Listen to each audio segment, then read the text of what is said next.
Alrighty, I'm going to kick us off and then we'll save the best to last. Edwina will come after me. So last time we were here talking about Zambia, you were sending us off and we were really appreciated that support. We were aware of your prayers. I'm happy to say everything went to plan. Travel went well, no sickness, no health issues, so it was a great trip. Let me start first by a little bit of geography, just in case people don't know where Zambia is. There it is in the middle of Africa, towards the southern end, a landlocked country with plenty of African neighbours around there. And the area we went to is called the Copperbelt Province, because it's full of copper. And there is lots of mining activity going on there at the moment, given the price of copper. Some of that even legal mining. So that area is just above the word Zambia there on the map. And so we flew in there to Ndola. So we went to Joburg first, had a few days in the Kruger, so we did do a little bit of sightseeing, flew up to Ndola, and then you drive up to Chingola, which is where the Zambia's Child School is. That's a interesting road. Some of it good, some of it not. We had a little, a Honda Jazz, which we turned into a full drive Jazz, just getting through some of the roads. The actual site, the school site, there's an aerial view of the school. And just so you get a little bit of a sense of the layout, starting on the right, that very sort of top building there is the science labs. Then you sort of progress down to the classrooms. We've got a sporting area there, you've got the soccer field, a netball court, volleyball court. Just sort of before that, you can see those two buildings there. Has this thing got a pointer? Probably does. There we go. That is the boarding house. There's a third one there now, since that shot was taken. A little bit of a tech area and maintenance sheds here.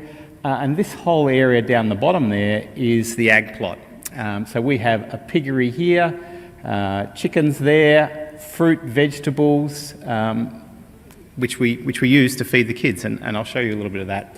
So I'm going to jump through a whole bunch of photos. For those who've seen Cam's do his kid talks, he loves to share his holiday shots. I'm about to bypass Cam on holiday shots here, so strap yourself in. We had a team of 35 people from all over the place. This was a team that came from the Anglican Church in Gerringong. Just pointing to where Gerringong is as they're on their way. So we had people from there, we had people from right down the south of New South Wales, Port Macquarie, obviously Sydney. We had people coming over from the UK, 35 people coming and going through this trip. We were kind of the first to arrive, which was good because we got the lay of the land and sort of got ready for the team that was coming. But here we are. I've got a few shots of the school just to give you some sense of what the property is like. You can see in the background there, that is an anthill. Amazing anthills. They are just huge and really good to build a guardhouse because you can see out across the site. You'll see a few of those. Day one, we did this tour. That's with the Vice Principal. And so you can see some of the classrooms there, just in the general sort of teaching area. There is a hum of activity around a school, I've realised. As kids are getting taught, there's kids doing presentations, there's the chatter of groups learning. And so it's kind of nice just to wander around during the day while all that activity was going on. We're there with Kim McCooker. Kim was one of the founders. She is a teacher, and it was her vision to build this school. There we are having a look at the library, and we're about to build a new library, in fact, which I'll talk a little bit about. Off down in the ag plot, there's Edwina learning all about pigs. So if you need to know about pigs, she's now semi-qualified. With Daniel, and Daniel runs our whole agricultural facility over there. An amazing guy, passionate about what he does and really building the capability of that. There's some of the residents, some of the pigs, and ultimately they will be used to feed the kids. Some of the ladies who work in the ag plot, they are grafting avocado trees there. And so propagating a lot of avocado trees. Some of those will get planted on the site for avocados, but many of those will actually get sold to help raise funds for the school. And that whole agricultural thing, it does three things. It's used for education, that's important.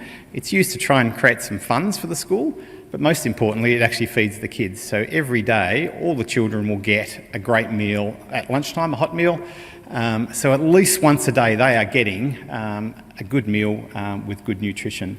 And some of the parents or guardians will come in and help with the preparation of that meal, and there's a cook on site to prepare that. There you can see some of them getting stuck into it. They've got smiles on their faces, so the food must be good. The white stuff you'll see there, nashima, so that's a staple. A Zambian will say you haven't eaten unless you've had nashima in your meal, so pretty much every meal will have that. It's a maize product for the South Africans. Pup would be the same thing. That'll be a big pot of that'll be made up every single day. Some of the younger kids enjoying their lunch. I mentioned the science labs. There's some of the older students in the science labs sitting in class. Edwina was wandering around taking lots of photos while we were there. Learning going on in the classroom. And a computer lab. Here, kids who go to school or high school, at least are all going to have laptops. Not the case over there, and there's no computers in the home, so this is a really important area for people to get some computer skills at school, because they won't get that in the home.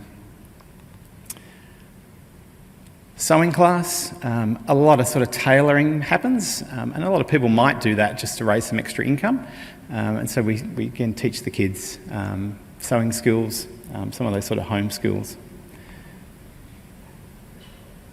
Classes outside towards one of the playgrounds there. So we got to have a good look around the site and understand that. That was kind of day one. I was asking lots of questions, probably annoyed everyone there. We also got to spend some time with, we have a board for the school over there, so we got to spend some time with the board over there, our committee members from Australia who were on the trip.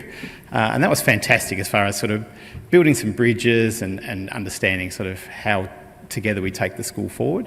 I think the thing that really impressed me is, especially those two ladies there who've been involved with the school for a very long time, just their passion around improving the lives of these kids and the stories they told of kids they'd seen in absolute poverty in really bad circumstances in the home who'd come through the school and had really flourished. So that was a nice perhaps reminder of the benefit of the work we're doing over there.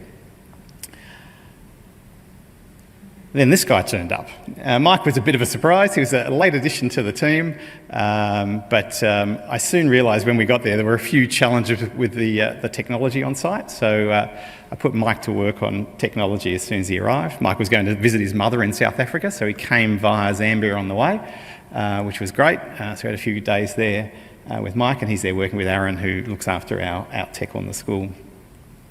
So that gives you a little bit of a view of what the school looks like.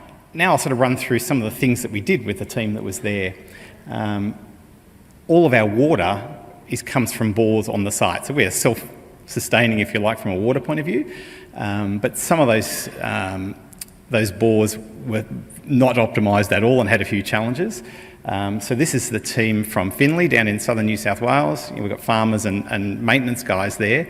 So they were awesome at getting the water system working far better. Here they are putting solar panels up on the tank stand. When we got there, they were on the ground and they were facing the wrong way, away from the arc of the sun. So they fixed that. And some of the money that we raised at the flea market went to Zambia's Child, and we used that to optimise the water system. So that money's already been implemented, if you like, to improve the operations around the school.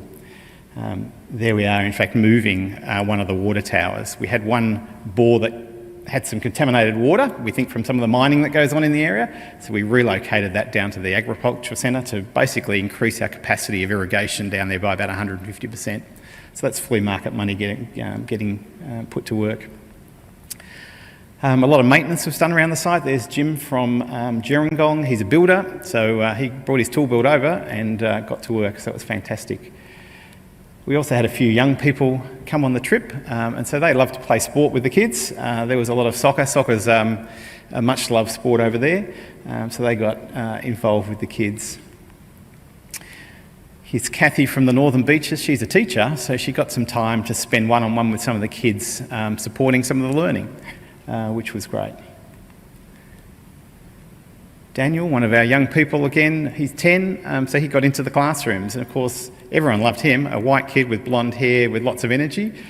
He always had a team of Zambians following him around the school, but it was great to see him interact. Oh yeah, there's yours truly. So I got to do some training with the staff. So I trained the staff on budgeting, fun session, and then I worked with Elvis on the right there. Elvis is our accountant on site. So I spent most of my time helping educate him probably in how we want our finances to be run and moving some of that stuff forward. Here's our UK team out on the ag plot. They were staking tomatoes, I think. And again, you'll see that new water tower there just on the left. And you'll see people filling buckets. That's why we put the water tower there, because they were hand watering all this with buckets. It took about 2 or 3 hours every morning to try and water the site. That'll all now be fully automated and irrigated. Some of the younger staff or younger team members here doing some weeding around the ag plot, but they might also be doing some talking, but having a good time there in the Zambian sun. We extended our greenhouse, so inside that is where we do a lot of our propagation of some of those avocado trees and other things that you saw before. Keeps the bugs and things away. There's a better shot of them putting the netting up. And we celebrated, Edwina and I just missed this, but we celebrated the Day of the African Child, which is a global thing. Those who are astute will know that happens in June, but we delayed it for when everyone was there, so had a great celebration at the school. There's something about Zambians, perhaps Africans, as soon as you put some music on, they start dancing and singing, and they're all amazing. So just to see those guys doing what they do is amazing. Had a sports day while we were there. So here we are getting set for the primary school kids. We have houses, as you would hear. We've got the Panthers, the Lions, the Jaguars. There's one other, the Pumas. So the field is their kingdom for the Panthers. But that was a noisy day as they got behind their houses. Netball was played, soccer was played, athletics. Some of the kids have got shoes on, so that's good, playing netball. And you can see Amos there. Amos is our principal. He was giving away some of the prizes during the day. And the soccer competition, I think, was the one that was most hardly fought. And so, again, there was much celebration for the house that won the soccer competition. Some of the team got to do some devotions with the kids. We had craft days. So lots of engagement with the kids during the trip, which again was fantastic. The Africans have this great sense of hospitality, and Amos, the principal, says, well, if you don't come, we think we're doing something wrong. So it was awesome for so many people to be there and supporting all the activities. Here's seeing if you can get 8 kids on a seesaw, and you can. And one of the things that was awesome for us is we support a student and a teacher over there. So we got to visit Margaret. So Margaret's there, front left, and go and see her in her home. She lives with her grandmother and her auntie, who's standing right behind her. So we got to visit, give her a few little gifts, but spend a bit of time. And once we sort of built some rapport, she kind of followed Edwina around the school over the coming days and was always up for a chat. So great to see kind of the impact firsthand that support is having. And then we also got to visit Katongo. Katongo teaches home maintenance. A super passionate teacher and staff member of the school. Her husband drives a truck. He drives from Durban through to the Congo. 21 days, sort of round trips. So he's away a lot. But it was great, again, to spend some time with Katongo and again, see the amazing work she does. One of the other things we got to do when we were there is another school at Kitwe. Kitwe's about halfway between Ndola and Chingola as you go up that road. And so there's a school there we support. We're the largest, majority of the funds that they receive come from our school. And this was a bit confronting because that's the school there, 2 buildings, the one on the left and the one behind. The one behind's only just been built. If you think it looks a bit rough around the edges, it is. No power. And there's over 200 kids who cycle through those 2 rooms. So I think on reflection, there's plenty of work still to be done. I think we have to think hard about what we do with this school. The school is on a church property, and that is the church. A little different to Turramurra. And so you get a real sense of the need and what there is still to be done. I guess one of the things I wanted to do, though, is sort of thank everyone for the support. There has been lots. Mike came across, that was awesome. Marion is our consulting librarian, because we are building a library, so I shot the plans off to Marion. She gave us some ideas around how that could be set up. Chris, I don't think Chris is here today, but Chris Bosch is actually doing a major CRM IT project for us to really bring our systems up to date. You saw the impact of the flea market work, so if you're at the flea market one day feeling tired, well, that's the benefit of the other side of that. I know many people sponsor students from this congregation, so that is critical. The fundraising dinner, we've got 3 tables actually of Turramurra people going to the fundraising dinner, so that's awesome and has contributed to that sellout. So there is lots of people supporting in lots of ways, which we absolutely appreciate. So I think on reflection, it was amazing to see the facility. We are making decisions, Edwina and I and the committee, about this school and these kids. So it's amazing to have seen it now, and I think our mindset's changed as we got to know that property and how it operates. You look at those photos and you perhaps lose sight of we actually cater to the poorest. So the kids who are the poorest are the ones that get invited to come to the school, and you can see, they're thriving in that environment. So it's awesome work. It's a hand up rather than a hand up, and I think this is slow but important work. The dux of the school last year has actually been accepted into a medicine degree. She's got 6 years of study in front of her, and she couldn't go to school prior to getting accepted into this school. So had that have not happened, where would she have ended up?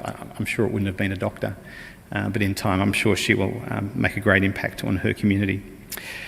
So I think we've been super encouraged by the support of everyone. It is through people like you supporting this organisation that allows that all to happen. But I'm going to hand over to Edwina now, and she'll take you through the next section.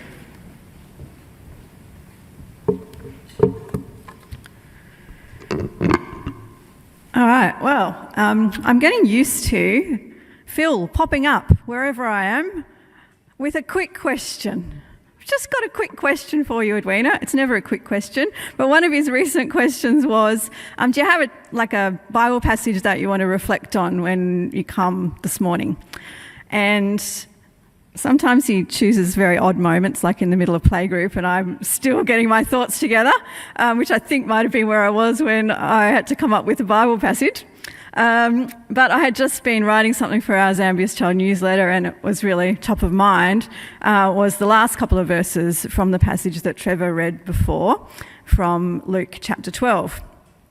And I had not kind of done the click, but when I was sharing with Phil this passage, which I was struggling with the exact words for, I said, look, it was something that we used to hold dear when I was with Fusion. It's just a passage for me. As Phil said, it probably is a sacred text, and I do have many sacred texts. When you talk about learning memory verses, when I was doing my training, we had to learn 100 different verses, and not just learn them, but then go tell them to somebody to show that you'd actually learnt them. Oh yeah, that was on top of my stuff that I had to learn when I was at school as well. But this passage was really quite important.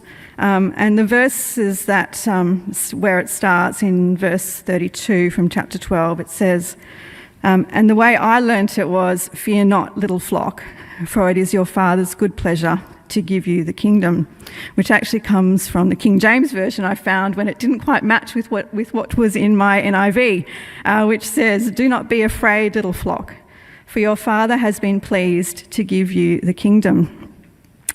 And they're very, very similar but slightly different. And I didn't go back to the Greek, so don't ask me about, what it really, which tense it really is in. But this whole thing of do not be afraid, because it is God who's been pleased, your Father who loves you, who holds you dearly, has been pleased to give you the kingdom. And in the NIV version, it's already happened. God has been pleased. This promise is a present reality. He has been pleased to give you the kingdom. And in the fusion context, I think it was this thing of being a little flock. We were not a big organisation, and actually that was something that we really held to. We were never about growing big and mighty. We actually had a limit of how many fusion centres we would ever have. It was never going to go above 23 and 200 people. It was to be a small flock because it wasn't about who we were. It was about God's kingdom and seeing it come, the work being done and doing ourselves out of a job, if you like. And for me, it's very similar to Zambia's Child. It's not a big organisation. I'm, after all, the president. They had to go to me when they needed a new one. It's not a big organisation, and it doesn't, even though maybe Peter has different ideas with his franchising mind, we're not striving to be, take over Africa or anything like that. We don't want to run a school in every country or every town, although there is a great need. We are a small organisation doing what it is that God has called us to in this place, and perhaps down the road as well. So we're a little flock, but it doesn't mean that we are impotent or powerless. Jesus does not call his followers to be a mighty army or a powerful nation. He calls them a little flock, a small group that needs a shepherd and needs to stay close to their shepherd. Their shepherd who is guiding them and protecting them will bring them back when they wander off and notice when someone's missing and keep that group together as one. And he tells them, do not be afraid. He does not tell them to stop fearing because life will be easy. He tells them not to fear because of who God is. He can be trusted, and he delights to give them the kingdom. There's no reason for fear. When we remember that everything depends on God, we can actually exercise our faith. We might not see how God's plan is going to unfold, but he has one, and he calls us just to be part of it. And I feel like that's what we're doing as we are journeying with Zambia's Child. Even going to Zambia was an act of faith because he has given us the kingdom, and we're seeing it in action. I took this photo of these beautiful girls. They were hanging around waiting to go home, and they had to wait for one of the mums who was a teacher at the school. One of them decided they liked to have a go with the camera, which was Peter's big camera that we never use. I was very like, oh, okay, yep, I'm just holding on to it from behind you. But these girls are experiencing what it means to live in the kingdom. They're not just getting an education. They're getting an education under teachers who are committed to Jesus, who are walking with Jesus themselves, and they are going out of their way to do all they can to educate these kids. That's not just a 9 to 5. In fact, I think the school day starts at about 7. Like, the kids can come to school early and start reading silently in their rooms, and they do. That's after walking to school, which takes them about an hour. So it's quite an early day. They go, and the teachers do a big day when the kids are preparing for exams. They are there on the weekends. They are calling the kids out to continue walking in faith themselves, to hold to the promises that they are reading in the Bible. It's very much a lived out faith. Within a community where it is normal for the police to take bribes and all those sorts of things, this small school is trying to stand up and say that's not God's way. It's in a country that calls itself Christian, but all these things are happening under the surface, or maybe not even under the surface. But these teachers are taking their faith and saying, hey, there's a different way to live here, and it's going to be better. This is what God's kingdom is meant to be like, where the most vulnerable are raised up, where we treat each other with integrity, and we act differently from other people. So we're seeing it happen in these lives day by day. And the kids are, as a result, discovering their potential. As Peter said, one girl's gone on to medicine. In fact, we had a problem that we had 3 students who were ready to go and do that sort of degree and only funding for 2 of them. what do you do? It's super hard. These are the decisions we're making as a committee about what do we do with this. We don't want to deprive anyone of opportunity. We just got to trust God and keep moving forward as best we can. So there's incredible outcomes coming because of a small committed group who are intent on being faithful and trusting the promises of God. And so we're seeing things happen in this place that are quite extraordinary. Do not be afraid, little flock, for the Father has been pleased to give you the kingdom. Perhaps this might be something you'd like to be a part of. Unfortunately, as Phil said, can't come to the dinner this year. I think our waiting list's already at capacity as well. But there are some other ways that you could be involved. Thank you, IT man. Here we go. So, you might choose to sponsor a student. As we said, that makes a profound difference, these children having the opportunity to come to school. Or a teacher. As Peter said, we met Katongo, who's actually not home maintenance, it's home management, her role, which is a really significant role. The classroom that she operates from is actually set up with things like beds, toilet, all these things, to teach kids how you make a bed, because most of them don't have one. So they are learning actual practical skills around how to maintain a home, what it means, what's a toilet look like, how do you use it, how do you clean it, all those things. They sound like, oh, why do you need to go to school to learn that?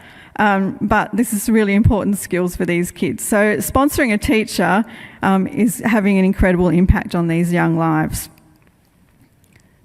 You might like to donate towards our building fund. We're about to, at our dinner, launch an appeal to build our staff admin block and staff room. Currently, teachers just have to camp in their own classrooms and try and any teachers would know that's not really a very peaceful place, is it, Kate? No. Camp in their classroom to do things before school, after school, which is really tricky. So we know that building is going to make a profound difference for everything at the school. As we said, we already had this dilemma of too many kids doing too well at school and being ready to go on to tertiary education. We're about to graduate our third group at the end of this year, which means the problem is just compounding. We have many children who are ready and expecting to go to university or some other type of training, and so we're about to set up a scholarship fund to make that possible. If we can get a starting pool of funds, that will mean we can offer them scholarships to be able to attend university and actually achieve all these dreams that they have been growing as they've gone through their education. And they all have a dream, let me tell you. And the science teachers must be amazing because everyone wants to do science, which I personally find surprising. Okay. All right. You might like to visit the school. Others who came back said, well, when we go again next year? And I was like, what do you mean? We're not going again next year. Oh, yeah, we are. Yeah. So there's already talk of the next mission trip, which, as I keep saying, the committee has to approve. But you might like to go and visit. I was often doing the briefings and debriefings with people at the beginning and end of each day. And it was incredible to see the diversity of what people were doing on the ground and to recognise that really every person was there for a reason. They brought their own skill and it was absolutely remarkable. Peter showed you that picture of the greenhouse being built. That was being built by the UK team of IT geeks, is all I can say. You know, that's what they do for their job, but they came and built that. We also, though, had, you know, people who'd worked on farms, electricians who were doing all the water tanks and things, people who were working in the classroom. On the Day of the African Child, one woman who originally was a teacher and is now a nurse did an incredible presentation on the prevention of cholera. With the kids in a way that they could engage with and actually take that back home to know, well, how do I prevent this? So everyone brought their actual skill on the ground. So it doesn't matter who you are. I believe there is something that you can bring in this sort of context. And you might like to be praying, because that's obviously the number one thing. Maybe we should have put that at the top of the list. Praying for the school, for the students, for decisions made here, and for the opportunity that is there, because there is so much. Currently, the team over there is interviewing children who will go into reception next year, which is the first year of school. And it will be a difficult decision around who gets to go and who doesn't, because we can't take everybody, unfortunately. That would be amazing if we could. There's many ways that you can be involved. We are hoping that we might actually get the principal here to speak on one of the weekends that he is here in September. And we're also considering another event, because the dinner was sold out, whether there's another way that we could host people who wanted to come and hear a bit more. So, there might be something else though, that today, it's not about Zambia at all. I know it sounds like it is. Well, it has been really, hasn't it? Let's be truthful. But it's not. God might be prompting you about something completely unrelated. But perhaps there is something in what you're hearing this morning that might be saying, well, what is God saying to me about this? Last week, Phil started to explore Paul's prayer in Ephesians 3, which might help as you pray and consider what God's call to seek his kingdom might mean for you. I pray that you, being rooted and established in love, may have power, together with all the Lord's holy people, to grasp how wide and long and high and deep is the love of Christ, and to know this love that surpasses knowledge, that you may be filled to the measure of all the fullness of God. This is a pretty good prayer. And it's not about wealth or health or influence or success. Paul prays that Christians would know the love of Jesus. Why? Because when we truly understand Jesus' love, it changes us and fear loses its grip. As Paul says, this love surpasses knowledge. We spend our entire lives learning it and we never reach the end of it. It's not knowable, particularly with our heads. We're not meant to live just knowing about Jesus with our heads. It's about how we live and what we do day to day, so that it changes what we do. To act on that love, to walk into the world with Jesus every day, all day, and not be afraid. I don't know if you have sacred songs as well as sacred text. I know I have one that for me, it just takes me to a completely different place. But it's about walking up a hill with your hands wide open. Not that I would ever do that, obviously. But if you can imagine, I'll walk up a hill with my hands wide open. If your hands are wide open, you're not holding on to anything. You have to let go in order to receive. So we have to let go of whatever we're worried about, whatever we're fearful of, whatever we're grieving, whatever was in the past that we've allowed to stop us moving forward. We have to let go of those things if we're really going to receive, which is the rest of the verses at the end of Luke chapter 12. So it says, sell your possessions and give to the poor. Provide purses for yourselves that will not wear out, a treasure in heaven that will never fail, where no thief comes near and no moth destroys. For where your treasure is, there your heart will be also. It talks about selling your possessions, but there are other things that we hold on to that do get in the way too. For me, I think there's lots of pains from the past that I hold on to and I let them stop me doing things. As I said, when I went to Africa, I got to do some leading of the team, which I haven't done for a while. I had to get over myself and go do what it was that God had put me there to do. So today, perhaps there's something that's getting in your way that you need to let go of. I just encourage you to do that. Last Sunday, John said, "Are you going to talk about the city to serve?" I said, yeah, a little bit. Last Sunday I wasn't here. I was doing that run in the city with 90,000 other people. I wasn't going to do it because when I went to sign up, it told me pretty much that I was too old and I wouldn't be able to do it. No, it said I had to be in the yellow group because given my time last year, I probably wouldn't be able to do it in less than 2 hours. And I thought, well, I'm not going to do it then. And then we had a way of raising some funds for Zambia's child, so I thought, I better do that. So I signed up. And I was there on the day in the yellow group, determined that I was going to do it in less than 2 hours, especially because the night before someone had said to me, I'm impressed you're doing it at your age. I thought, thanks very much. Before I even got to the start line, when I was getting ready, I saw a woman who was wearing quite a skin-tight outfit. She was pregnant as.